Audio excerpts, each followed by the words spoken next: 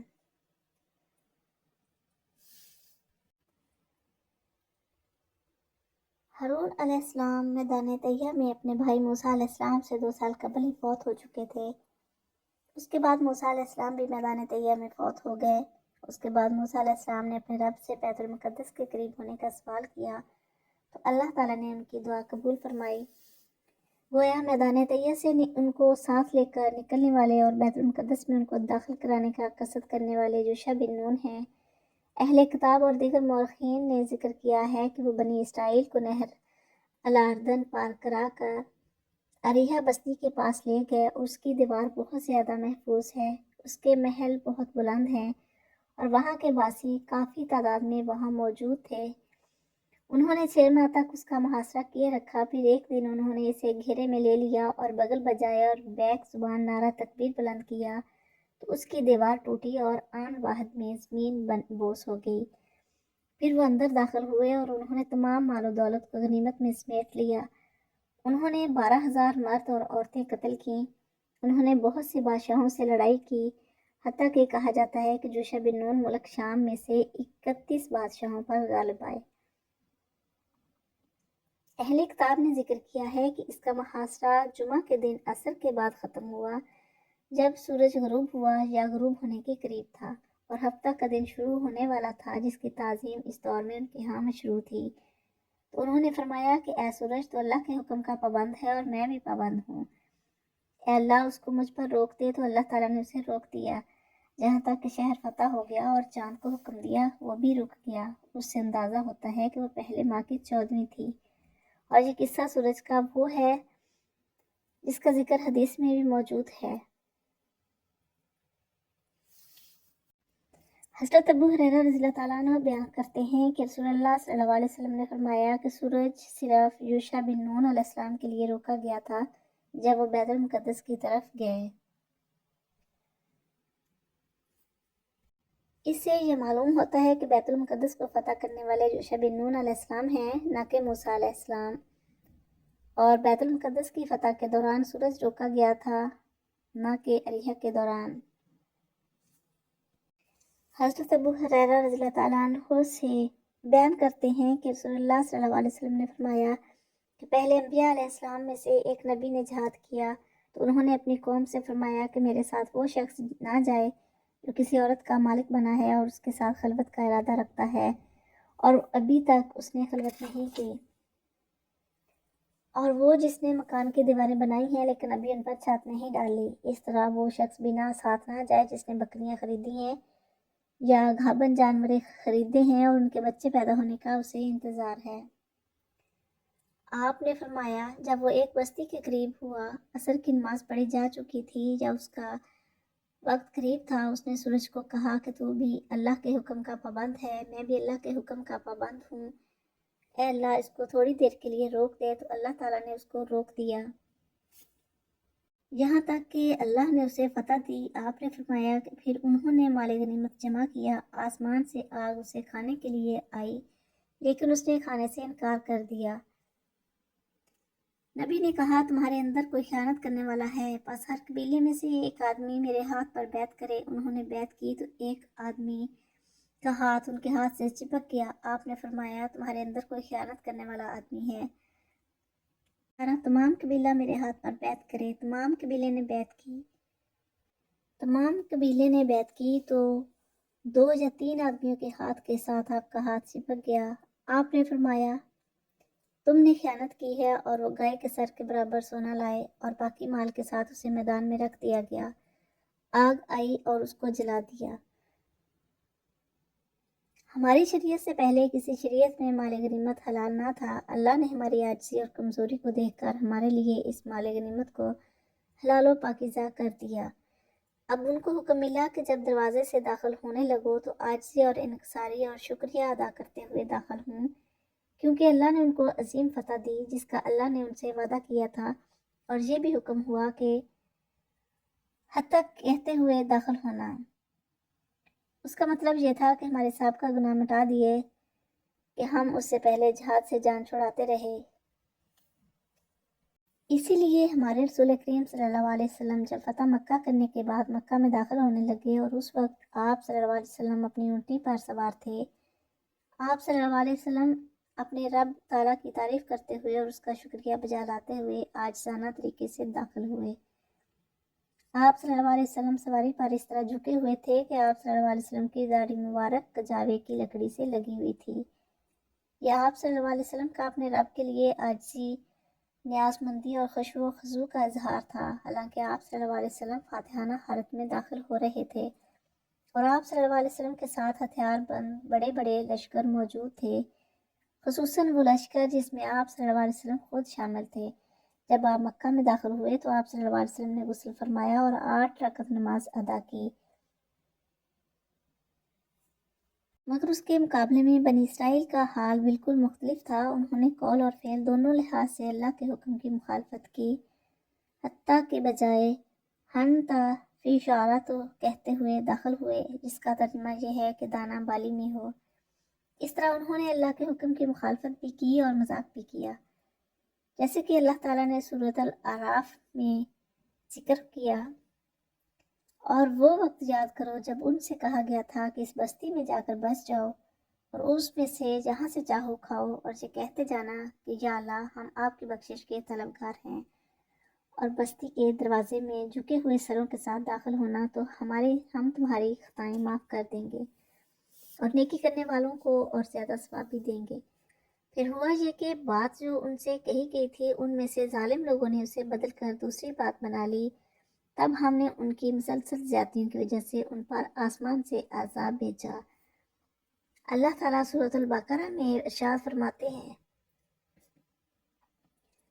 اور وہ وقت بھی یاد کرو جب ہم نے کہا تھا کہ اس بستی میں داخل ہو جاؤ اور اس میں جہاں سے چاہو جی بھر کر کھاؤ، اور بستی کے دروازے میں جھکے سروں کے ساتھ داخل ہونا، اور یہ کہتے جانا کہ یا اللہ ہم آپ کی بخشش کے طلبگار ہیں، اس طرح ہم تمہاری خطائیں معاف کر دیں گے اور نیکی کرنے والوں اور زیادہ ثواب بھی دیں گے۔ مگر ہوا یہ کہ جو بات ان سے کہی گئی تھی ظالموں نے اسے بدل کر اور بات بنا لی، نتیجہ یہ کہ جو نافرمانیاں وہ کرتے آ رہے تھے ہم نے ان کی سزا میں ان ظالموں پر آسمان سے عذاب نازل کیا۔ جب بنی اسرائیل بیت المقدس پر قابض ہو گئے اور ان کا قبضہ وہاں مضبوط ہو گیا تو وہ وہاں ہی آباد ہو گئے، اور اللہ کے نبی یوشع بن نون علیہ السلام ان میں تورات کے ساتھ فیصلے کرتے رہے یہاں تک کہ وہ اس دنیا فانی سے انتقال فرما گئے۔ آپ کی کل عمر 167 سال تھی۔ آپ حضرت موسیٰ علیہ السلام کے بعد 67 سال زندہ رہے۔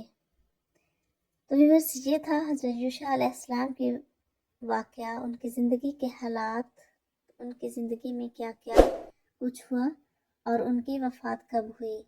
اگر ویڈیو پسند آئے تو لائک اور شیئر ضرور کریں، چینل پر نئے ہیں تو چینل کو سبسکرائب ضرور کریں، اس سے آپ کے علم میں اضافہ ہوگا اور میرے چینل کو سپورٹ ملے گی، اور بیل آئیکن کو ضرور پریس کریں تاکہ ہر آنے والی ویڈیو کا نوٹیفیکیشن آپ تک پہنچ سکے۔